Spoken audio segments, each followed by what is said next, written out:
Hi everyone, Courtney here with One Life to Love. I wanted to send this message to thank you all for sending your messages of concern for me and for our team here in India. Um, as you know, the conditions, you're seeing it in the news, the conditions are awful. The healthcare system here is being overwhelmed. People are struggling, people are suffering, people are losing loved ones. I personally don't know anyone who hasn't been infected by COVID or hasn't lost a loved one to COVID. Me, my husband, and all of our children, we are just recovering from COVID at this point. Thank God that we didn't require further medical attention and we are all doing well. I want to let you guys know that our children, our house mothers, our daycare students, we are all healthy and safe and we are doing our best to keep it that way. So our locality has been declared a red zone, which means that we are under containment because we have the highest cases of COVID. This means that we can't leave our house. We definitely can't leave the border of our town. I was contacted by the U.S. Embassy and urged to, get a flight out of India as soon as possible because there's no telling when, if you don't get a flight now, there's no telling when you would be able to get one. So I thought, I haven't been back to the US in 2 years. I haven't met my parents or my siblings, my nieces and nephews, and it's more than 2 years now. So I thought that I should go before I missed my chance. So I actually got one of the last flights out of India. And then I had to go to the district headquarters here to get a pass that says that I'm permitted to travel to the airport outside of this containment zone. But when I went to this district headquarters, I was told, One Life to Love, we have become kind of notorious now since the last COVID relief efforts when we helped more than 2,000 families throughout this COVID crisis.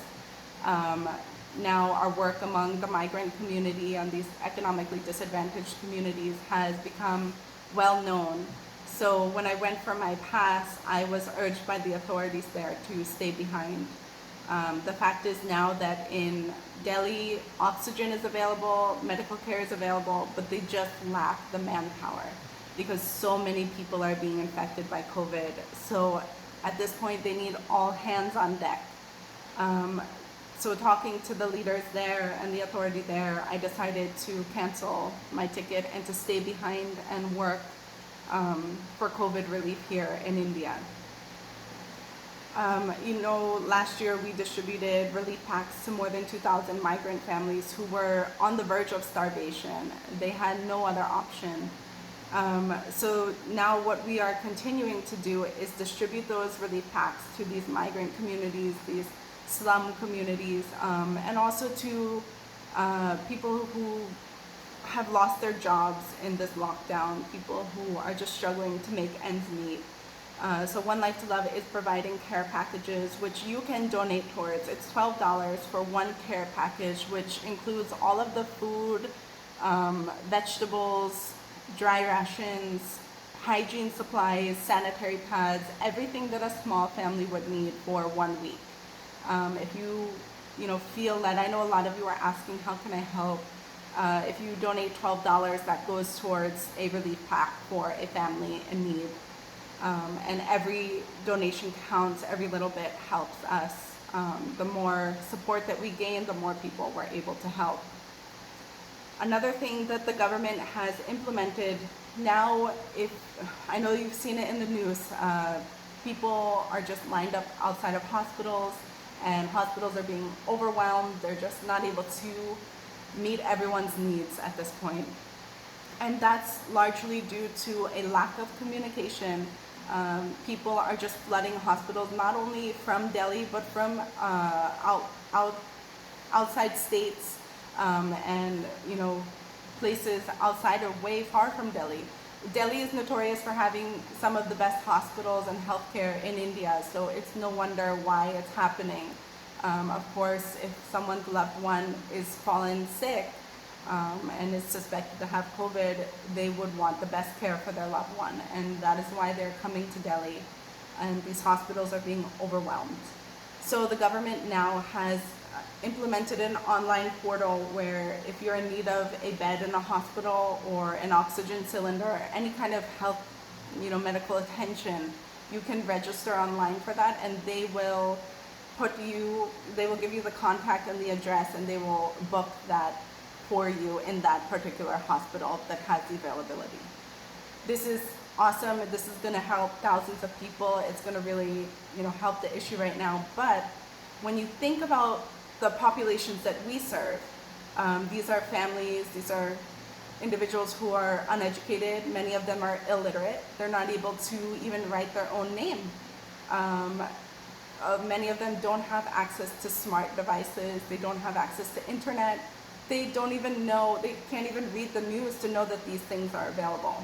So what One Life to Love is doing is building a communications network.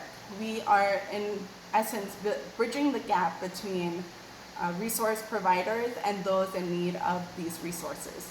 So we're ensuring that no family, no individual goes without medical care, oxygen, or anything that they need at this point. So we are going into the slums, we are going into these migrant communities. We are on the phone day and night with the girls in our education program, their families, our daycare students, their families, and just ensuring that everyone knows that resources are available. If you're in need of them, let us know, and we will connect you. We will register you online and make sure that you get the care that you need. So again, this is, unprecedented. We thought things were getting better. Now we're just hoping that things don't get worse. And we're doing our best to make sure that the people that we serve receive, all the care, receive food, receive whatever it is that they need to make it through this crisis. Again, I want to thank you guys so much for your concern, for partnering with us. I know so many of you are interested in helping. Thank you for whatever it is you can do, whatever it is you can give. It makes all the difference for us. And not only that, but your messages are personally an encouragement to me. It is this work that keeps me going, and it's your support that motivates me, and I can't explain the feeling to know that you guys are behind us and you're supporting us and rooting for us during this difficult time. We love you. You guys are like family to us, and we're just so grateful for your support. I pray that you all stay healthy, stay safe, and stay hopeful. Thank you guys so much. I will be keeping you all updated. Again, our children are happy, healthy, safe. We've just moved into a new home. With the help of the local authorities, we were able to move into our new rented facility. So, it's a great distraction for our children. They're happy to be adjusting here and, exploring the new place and just enjoying every bit of it. So again, we're happy, we're healthy, we're safe, and we thank you so much for your support, and we pray for your safety as well. Thank you all so much. Bye.